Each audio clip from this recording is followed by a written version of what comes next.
What's up, guys? Welcome back to another episode of Joe Culpepper Outdoors. I'm Joe Culpepper, and today I'm just gonna talk a little bit while I refletch one of my arrows here. I think we're just gonna do 3 of these chartreuse or bright yellow blazers.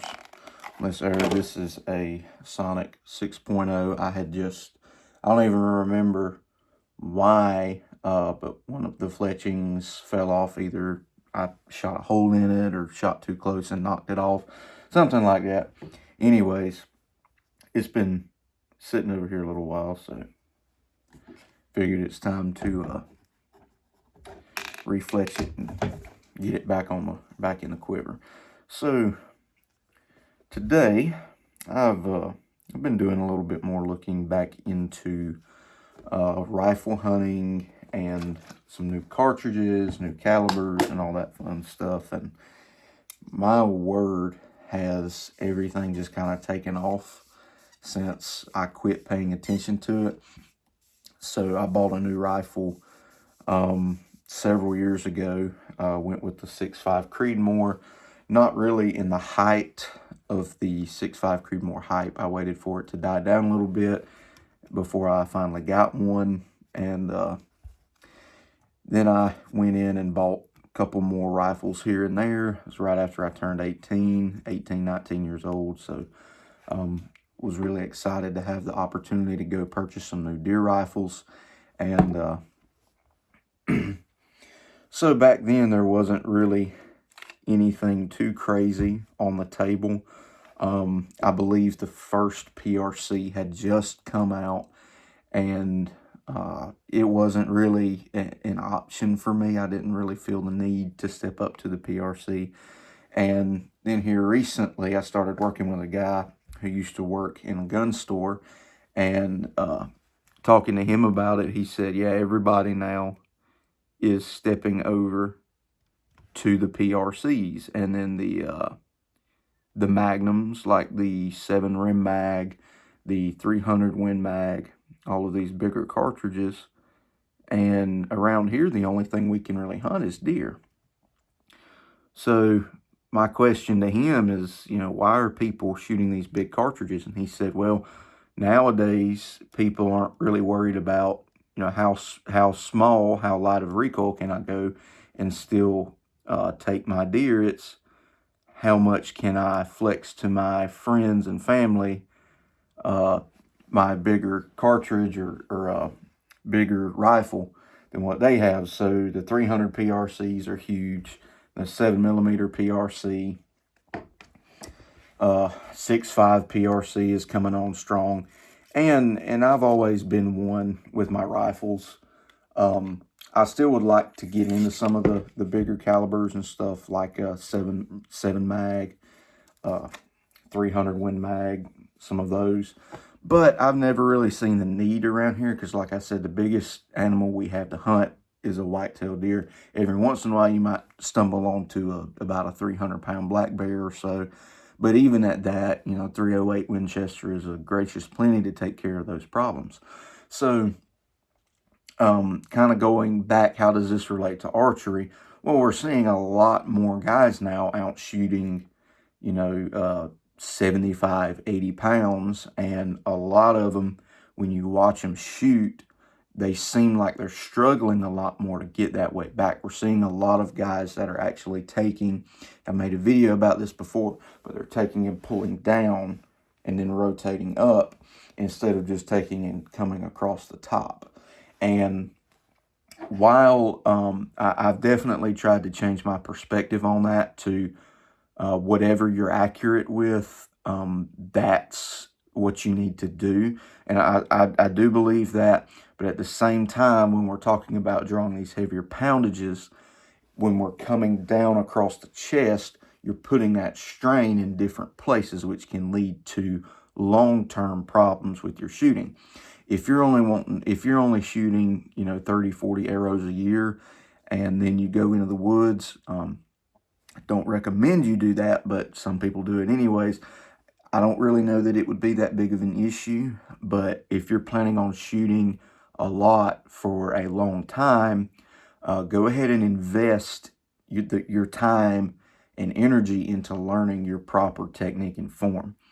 And how this relates back to the rifles, all these guys are shooting these heavier poundage bows. There's so much emphasis on what broadhead you use, what arrow you use, what arrow weight you use, how much FOC you have, what kind of vanes are on the back. Everything has come so politicized in the archery world, and also in the rifle world now, because I know there's a big group of people that are still really big haters of the 6.5 Creedmoor. They say, oh, you can't kill deer with a 6.5 Creedmoor. It's not enough to kill deer. Or, saying that you have to have these Magnum cartridges and PRCs in order to ethically harvest deer. And I think we're really sending the wrong message here to everybody, okay? I've always said, when it comes to bow hunting, as long as you can pull about 40, 45 pounds, I think you're perfectly capable of killing a deer. That being said, if you're shooting lower poundage, you do need to have different expectations than someone that's shooting the 70-pound average or 65 to 70-pound average. Don't expect to be taking longer shots. Don't expect to have a lot of arrow speed, but you can still be very successful with that. And it's the same thing. We can go back to the 243 Winchester. It's a cartridge that is very capable of taking deer. I've used it myself, and one of my friends actually uses it too. And while it's not my personal favorite, I do prefer other cartridges over the 243 for deer hunting. If you have a 243 and you can handle the recoil very well, but something like a 308 maybe is a little too much recoil, maybe regardless of the reason. Maybe you just don't like the recoil of a 308. Deer hunt with the 243, but you need to go in with a little bit different expectation than a guy hunting with a 308. You're probably going to have a little bit longer of a track job. Not always, but it does happen. You're moving less mass at about the same speed. So your energy is not going to be the same, but you're still well capable of harvesting that deer or hog or whatever it is that you're actually hunting. Same thing, we go back to the arrow argument. Whether you're shooting a 400 grain arrow at 320 feet a second, or you're shooting a 600 grain arrow at 230, 220 feet a second, okay? As long as you can put that arrow where it matters, as long as you can put the bullet where it matters, it's going to ethically harvest the deer. Let's quit focusing so much on what other people are using and focus more on being better hunters ourselves and getting more people involved in hunting. That's how we're going to grow the sport. That's how we're going to keep these ridiculous things in the political world from taking over us as hunters.